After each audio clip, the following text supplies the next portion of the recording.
ये है mass percentage का फॉर्मूला।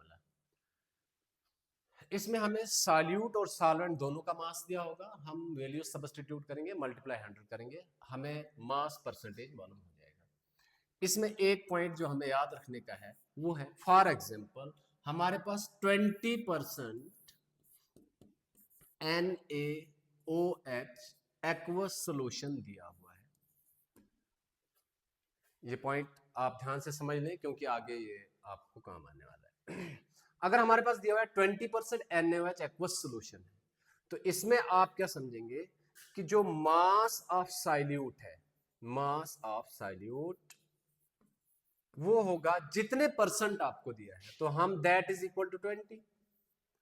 पॉइंट नंबर 2, अगर हम देखेंगे मास ऑफ सोल्यूशन, तो वो किसके बराबर होगा?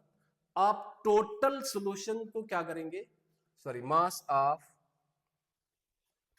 It is mass of solvent. Mass of solvent किसके बराबर होगा?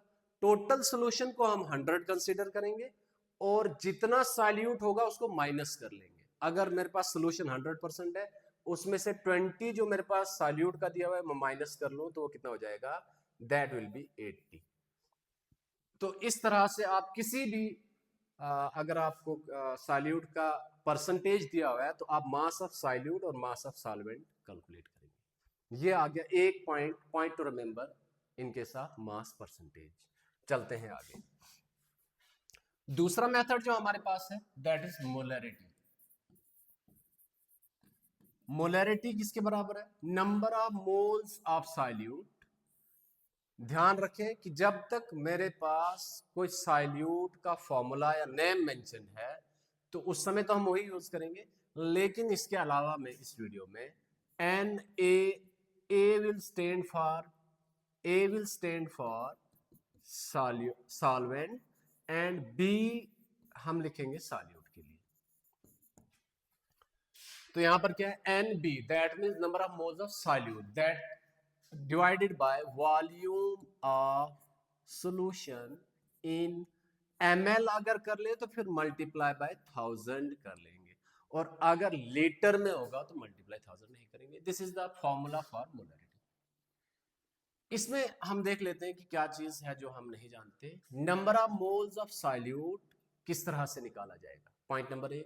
दूसरा volume of solution. Volume of solution हमें डायरेक्टली दिया होता है कि भाई इस सॉल्यूशन का वॉल्यूम इतना है, तो हम वो सब्स्टिट्यूट कर लेंगे। लेकिन नंबर ऑफ मोल्स किस तरह से कैलकुलेट करें, चले सीखते हैं।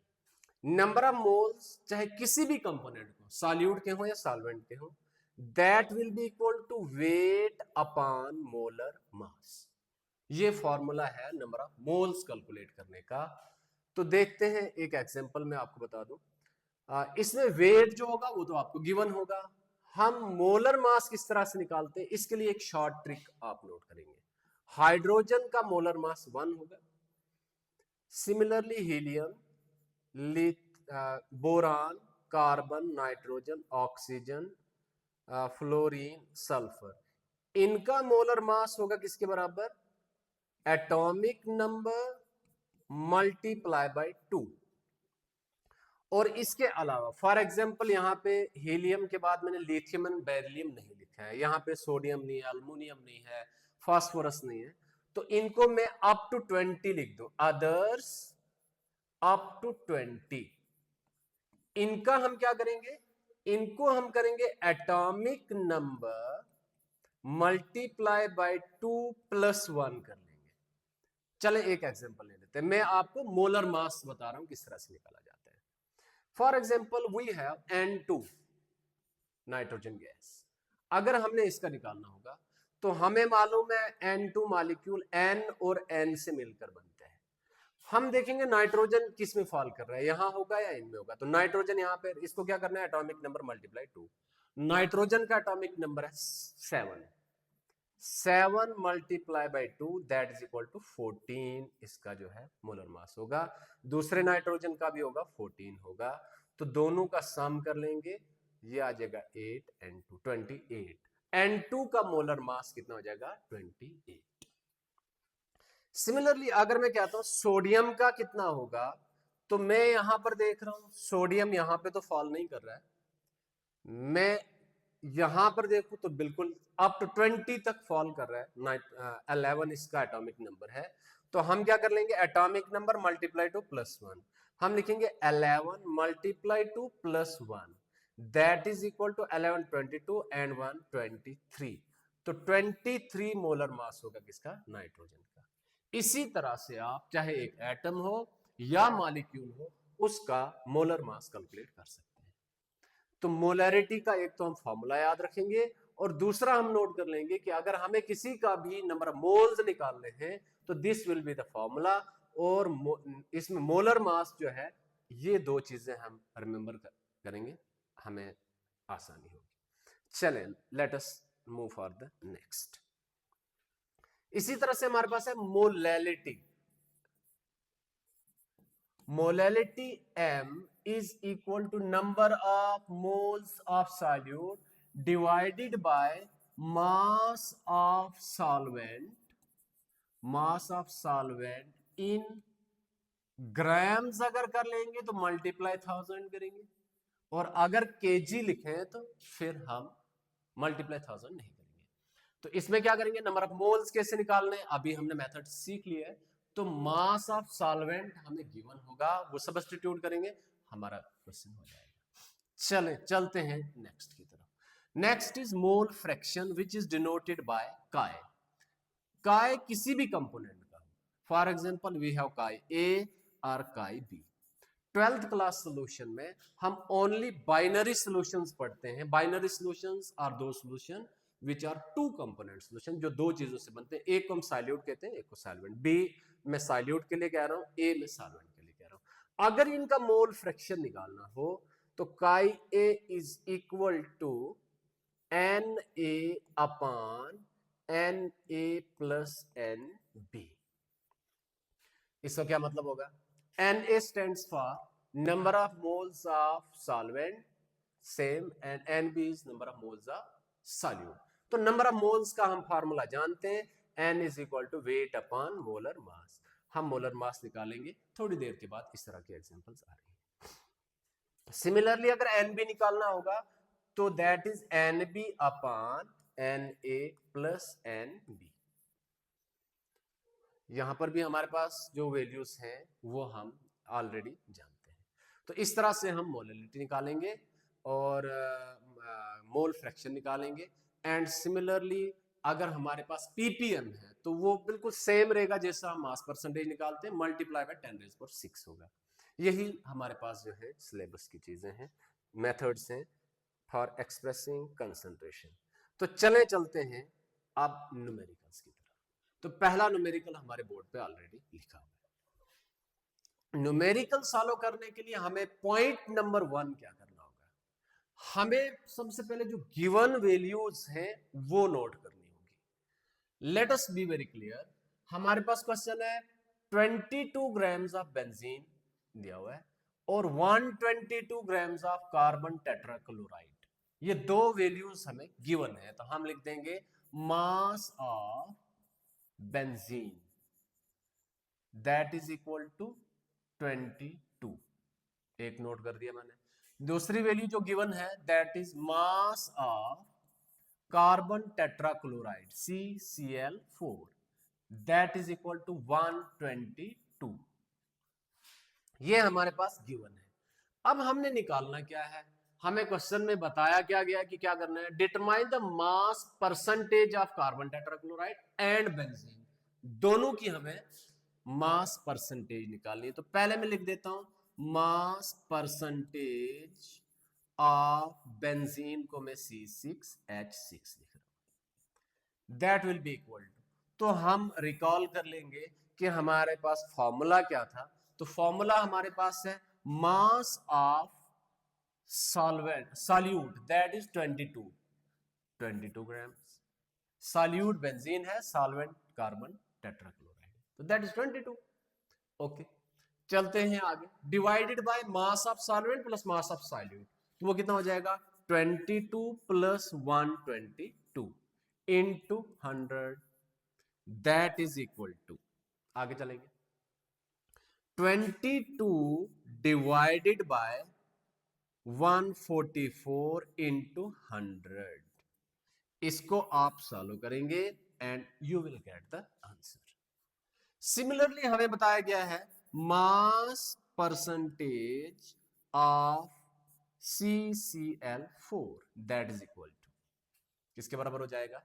अब हमें CCl4 का करना है तो हम लिख देंगे CCl4 का हमारे पास कितना दिया हुआ है 122 divided by solute and solvent both that is 122 plus 22 into 100 that is equal to 122 upon 144 into 100। इसको आप सॉल्व करेंगे and you will get the answer. This is how हम ये क्वेश्चन सॉल्व करेंगे। चले चलते हैं नेक्स्ट न्यूमेरिकल की तरफ।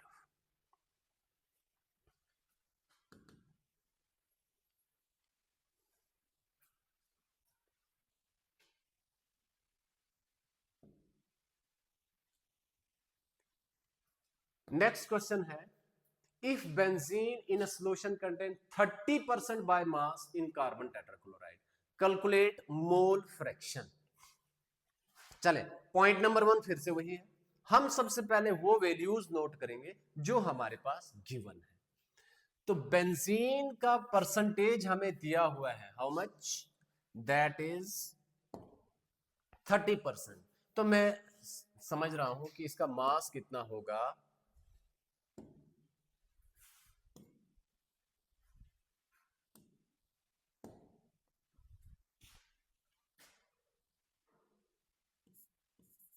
मास ऑफ बेंजीन कितना दिया हुआ है। अब भी जो हमने मास परसेंटेज किया था मास परसेंटेज में मैंने आपको कहा था कि जब भी परसेंटेज दी हो तो हम क्या कर लेते हैं सॉल्यूट का हम डायरेक्टली लिख लेते हैं 30 ग्राम। सिमिलरली किसमें इसको डिसॉल्व किया गया है वहां पे एक्वस सॉल्यूशन था यहां कार्बन टेट्राक्लोराइड में इसको डिसॉल्व किया गया है तो हम लिख देंगे mass of CCl4 that is equal to 70। हमारे पास टोटल हम 100 मान लेते हैं तो 100 में से जो सॉल्यूट होगा उसको माइनस करेंगे हमें आ जाता है सॉल्वेंट का मास। ये हमारे पास गिवन वैल्यू है। Now what we need to calculate is calculate mole fraction. Mole fraction का फॉर्मूला हम देख लेंगे काय ऑफ बेंजीन करना है तो मैं C6H6 लिख दूंगा that is equal to formula क्या था number of moles of C6H6 divided by number of moles of C6H6 plus number of moles of CCl4। ये फॉर्मूला रहा। हमें क्या करना है हमें नंबर ऑफ मोल्स कैलकुलेट करने पड़ेंगे पहले बेंजीन के भी नंबर ऑफ मोल्स और कार्बन टेट्राक्लोराइड के भी मोल्स। तो किस तरह से करें लेट अस सी। सबसे पहले मैं NC6H6 लिख रहा हूं। फॉर्मूला क्या था N is equal to W upon M। M is molar mass W is weight. तो वेट कितना दिया हुआ है मेरे पास वेट दिया हुआ है बेंजीन का 30 divided by molar mass calculate करेंगे तो 6 12 आर 72 एंड 78। इसको हम सॉल्व कर लेंगे। इसके बाद चलते हैं number of moles of NCCl4 that is equal to CCl4 का भी कर लेंगे कार्बन टेट्राक्लोराइड कार्बन का आ गया 12 Cl होगा हमारे पास 35 इंटू 4 क्योंकि 4 है तो कितना हो जाएगा 20 0 3 4 जार 12 एंड 2 150 को 12 प्लस कर लेंगे तो 2 6 1 162। तो वेट ग्राम कितना दिया हुआ है हमारे पास 70 अपॉन 162। दोनों की हम वैल्यूज निकालेंगे और इसमें सबस्टिट्यूट करेंगे तो हमारे पास आ जाएगा mole fraction of benzene. This is how we will solve this question. ये क्वेश्चन हम वैल्यूज डाल के I hope you can solve it easily. चले चलते हैं नेक्स्ट की तरफ।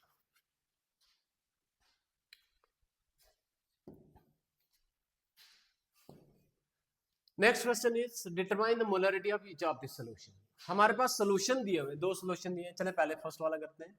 तो पहले में हमने क्या करना है, हमें बताया गया है कि आप मोलैरिटी कैलकुलेट करें, calculate the sorry mole fraction, sorry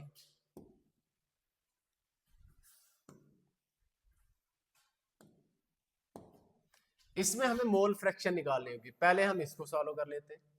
इसमें क्या करना होगा, पहले हम सेम पैटर्न फॉलो करते हैं कि पहले हम देख लेते हैं हमारे पास गिवन क्या क्या वैल्यूज हैं और उसके बाद कैलकुलेट क्या करना है। तो कैलकुलेट हमें मोलैरिटी करनी है, लेकिन देखते हैं गिवन क्या है। 30 ग्राम ऑफ इतने इन 4 ml। हमारे पास मास कितना दिया है, mass of CO sorry this is NO2, NO2 whole thrice 6H2O that is equal to 30 gram. हमें निकालने होंगे मोलैरिटी में, हमें पता है मोल्स चाहिए हमें, तो हम क्या कर लेंगे, पहले इसके मोल्स कैलकुलेट कर लेंगे। वॉल्यूम भी हमारे पास कितना दिया हुआ है, 4.3 लीटर। सॉल्यूशन की मोलैरिटी निकालनी है हमने, तो M is equal to NB upon volume in litre दिया हुआ है, तो हम इस फार्मूले सब्स्टिट्यूट करेंगे। लेकिन वॉल्यूम हमारे पास कितना दिया हुआ है, 4.3 लीटर। NB क्या होगा, NB will be number of moles. तो लेट अस सी कि इसके नंबर ऑफ मोल्स किसके बराबर आते हैं। वेट हमें 30 दिया है, हम जानते हैं N is equal to weight upon molar mass. तो वेट हमारे पास कितना दिया हुआ है, वेट हमारे पास दिया हुआ है 30 divided by molar mass calculate करते हैं। कोबाल्ट का 59, नाइट्रोजन हमारे पास कितने हैं, 3 हैं, तो ये कितना हो जाएगा 14 multiply by 3 that is equal to oxygen 2 3 are 6, तो 16 इंटू 6। सिमिलरली आगे क्या दिया, 6H2O, ऑक्सीजन 16 प्लस 2 18, 18 इंटू 6। तो ये आप सारी वैल्यूज कैलकुलेट करेंगे और यहां पे सब्स्टिट्यूट करेंगे। उसके बाद हम क्या कर लेंगे, इसमें सब्स्टिट्यूट करेंगे। M is equal to number of mole जो आपको वहां से आ जाएंगे, डिवाइडेड बाय कर लेंगे 4.3। तो दिस इज हाउ हम इसका सोल्यूशन निकालेंगे। आई होप कि मल्टीप्लीकेशन एंड डिवीजन ये आपको आती है। ठीक है, मिलते हैं नेक्स्ट वीडियो में।